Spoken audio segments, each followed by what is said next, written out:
The moonlight brings your gentle forms to me, but dawn will steal you.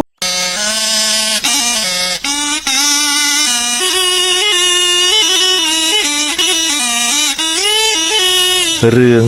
អាសំគមបាញ់លលកមានបុរសម្នាក់ជាកូនត្រកូលកំសត់ទុរគតបុរសនេះតាំងពីចម្រើនធំឡើងគ្មានរកស៊ីអ្វីសោះខំប្រឹងសង្វាតតែខាងការបរបាញ់តលតែស្ទាត់ជំនាញបើបុរសនោះបាញ់តម្រង់សត្វណាចង់ឲ្យត្រូវក្បាលត្រូវកឬទ្រូងរមែងត្រូវតាមបំណង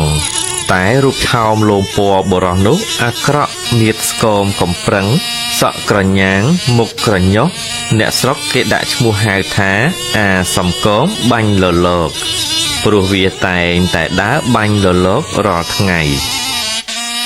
ថ្ងៃមួយអាសំគមបាញ់លលកលីស្នាដើរទៅស្វែងរកបាញ់លលកបានប្រទះឃើញភូមិសិទ្ធិមួយមានដើមឈើដុះត្រសាយត្រសំដង្គំដង្គោលជាទីលំនៅនៃបក្សីមានលលកជាដើមសិទ្ធិនោះជាអ្នកសម្បូរសម្បុកសម្បត្តិព្រមទាំងមានកូនក្រមុំ2នាក់ផងអាសំគមបាញ់លលកលីស្នាដើរសរសៀតាមរបងភូមិសិទ្ធិក៏ជួនជាកូនស្រីសិទ្ធិទាំងពីរបណ្ដើរគ្នាលេងតាមសួនច្បារក្នុងភូមិរបស់ខ្លួនមីដេដាស់ដោយផ្ការីកស្គុះស្គាយផ្សាយក្លិនក្រអូបឈ្ងុយឈ្ងប់នៅពេលព្រឹកប្រហៀមអាសំគមបាញ់លលកដើរសរសៀតាមភូមិងើបមើលលើក្រែងមានសត្វលលកទុំនៅលើចុងឈើកាលបើអាសំគមបាញ់លលកងាកភ្នែកចុះឡើងចោលកន្ទុយភ្នែកទៅក្នុងភូមិខ្សែភ្នែករត់ទៅប៉ះទង្គិចនឹងរូបរាងនាងក្រមុំទាំងពីរដែលប្រកបដោយគ្រឿងតែងប្រានមានលម្អស្រស់ស្រងៅទាំងមានព្រលឹងសាច់ត្រលុកត្រលុននាំឲ្យភ្ញាក់កន្ត្រាក់ដួងចិត្តប្រុសនៅវេលាឃើញដំបូងឯអាសំគមបាញ់លលកគ្រាន់តែភ្នែកទៅប៉ះរូបនាងនោះភ្លាមក៏ស្រឡាំងកាំងភាំងស្មារតី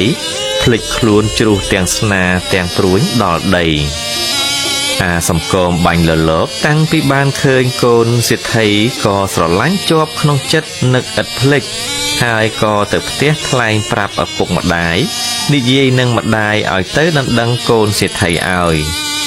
ម្ដាយនិយាយនឹងកូនថាណែកូនមិនដេចក៏ឯងទៅស្រឡាញ់កូនសិទ្ធិអញ្ចឹងបើឯងក្រីក្រភោគសម្បត្តិហើយទាំងរូបឯងទៀតក៏អាក្រក់មិនសមនឹងកូនគេធ្វើមិនដេចគេនឹងឲ្យឯងទៅកូនអាសំគមបាញ់លលកក៏និយាយនឹងម្ដាយថាម៉ែបើម៉ែមិនទៅដណ្ដឹងឲ្យខ្ញុំទេខ្ញុំក៏អស់ឃើញមុខម៉ែក៏លែងបានឃើញមុខខ្ញុំពីថ្ងៃនេះតទៅហើយម្ដាយដែលមានចិត្តអាណិតកូនឬកូននិយាយដូច្នោះក៏ស៊ូកាត់គេកាត់ខ្មាស់ទៅនិយាយស្នើការនឹងសេដ្ឋីក៏តបវិញថាខ្ញុំអត់មានស្អប់ខ្ពើមអីនឹងកូននាងទេប៉ុន្តែកូនខ្ញុំខ្ញុំនឹងឲ្យពំបានត្បិតមិនទាន់គ្រប់ការណាហើយនាងប៉ុណ្ណោះទុកជាការស្រេចចុះកុំបាច់ទៅមកទៀតអីសម្ដីប៉ុណ្ណោះជាសម្ដីបង្វែងដានមិនចង់ឲ្យម្ដាយអាសំគមបាញ់លលកទុញតោះគំនិតរកឧបាយនិយាយទៀតគ្មានក៏លាសេដ្ឋីត្រឡប់ទៅផ្ទះប្រាប់កូនអាសំគមបាញ់លលកគ្រាន់តែម្ដាយប្រាប់ដូច្នោះក៏ថ្លោះទឹកមុខក្រៀមក្រំអង្គុយត្របោមក្បាលជង្គង់ដង្ហើមខូបាយលែងនឹកទឹកលែងស្រេកចេះតែនឹកមមីហាក់ដូចជាកូនសិទ្ធិហ្នឹងនៅពីមុខស្រស់ដោយកម្លាំងសេចក្តីស្នេហានោះខ្លាំងពេកហើយបែរជាមិនបានដូចបំណងនៅវេលាដែលអាសង្គមបាញ់លលកចូលដេក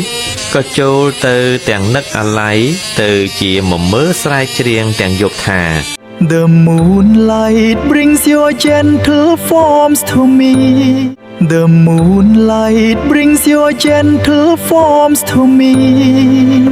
but dawn សំគមបាញ់រលកទុកជាដឹងថាគេលែងឲ្យហើយដូច្នោះលុះព្រឹកឡើងក៏នៅតែលីស្នានឹងស្ពាយបំពង់ព្រួញដើរសម្ដៅទៅភូមិសេដ្ឋីរាល់ថ្ងៃឥតខានសោះពួនចាំលបមើលកូនសេដ្ឋីថ្លែងពីបុរសម្នាក់ទៀតជាកូនអ្នកមានសម្បត្តិទាំងរូបឆោមនោះក៏ស័ក្តិសមទឹកមុខឡើងស្រស់បំព្រងជាទីពេញចំណងនៃស្ត្រីភាពបុរសនោះក៏ស្រឡាញ់កូនសេដ្ឋីនោះដែរលុះទៅដណ្ដឹងសេដ្ឋីក៏មិនព្រមឲ្យ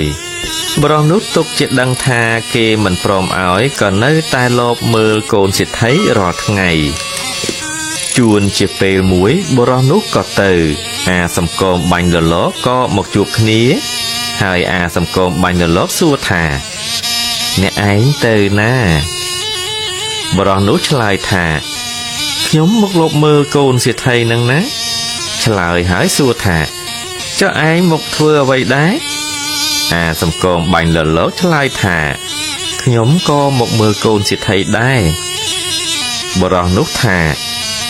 យើរៀងនេះអួតឯងចង់បានកូនសេដ្ឋីផងប៉ុនអំបារូបខ្ញុំនេះគេនៅតែមិនអោយអាសំគមបាញ់រលកថាបងឯងចាំមើលខ្ញុំយកឲ្យទាស់តែបានថ្ងៃមួយសេដ្ឋីប្តីប្រពន្ធនាំគ្នាទៅវត្តនៅតែកូនក្រមុំ2នាក់ចាំផ្ទះ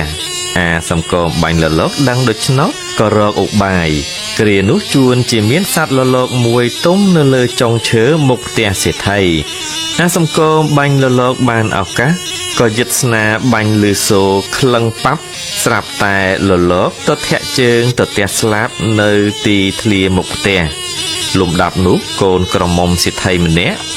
ចុះទៅដីឃើញរលកនោះហើយក៏ស្រែកប្រាប់បងថាអ្នកបងអ្នកណាបាញ់រលកធ្លាក់មកនេះថាហើយក៏រើសរលកទៅអាសំគមបាញ់រលកធ្វើដូចជាមិនដឹងដល់គេបោចរួចហើយស្រាប់តែលោឡារករលកដែលខ្លួនបាញ់នោះថានរណាលួចរលកអញទៅណា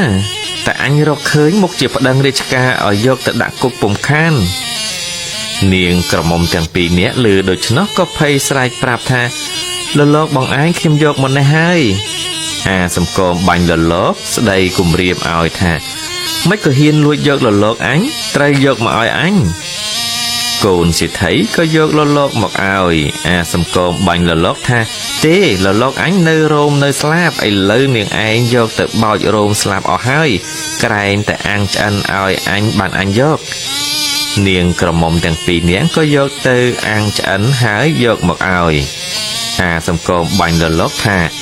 នរណាស៊ីតែសាច់រលកក្រែងតែមានស្រាផឹកផងបានអញសុខចិត្តនាងទាំងពីរនាក់ហេតុតែខ្លួនជាស្រីប្រកបដោយសេចក្តីភិតភ័យច្រើនក៏ទៅយកស្រាមកឲ្យមួយពែងហើយថាមួយពែងទៀតតលតែស្រវឹងដួលដេកនៅលើផ្ទះនោះទៅឯនាងក្រមុំទាំងពីរនាក់គិតថាបើយើងមិនដោយឲ្យវានៅនឹងតែឪម៉ែមកឃើញយើងមុខជាមានរឿងហើយគិតហើយមិនដឹងយកទៅណាក៏នាំគ្នាសែងអាសំគមបាញ់រលកទៅលាក់ទុកនៅក្នុងផ្ទះដល់ពេលយប់អាសំគមបាញ់រលកដឹងខ្លួនស្រាប់តែស្រែកថាមូខំណាស់កូនសេដ្ឋីនឹកភ័យក្រែងឪពុកដឹងក៏នាំសែងទៅដាក់ក្រោមគ្រែដេករបស់ខ្លួនអាសំគមបាញ់រលកស្រែកទៀតថាសង្កើចខំណាស់នាងទាំងពីរនាក់ក៏លើកមកឲ្យដេកនៅលើគ្រែក្នុងមុងជាមួយដែលគិតថាវាស្រវឹងស្រានឹងធ្វើអ្វីមិនកើតពេលនោះអាសំគមបាញ់រលកបានឱកាសក៏តាំងលោកប្រឡាយស្ទាបអង្អែលដោយសេចក្តីស្រឡាញ់ដរាបដល់បានរួមដំណេកជាមួយនឹងនាងក្រមុំទាំងពីរនាក់នោះទៅ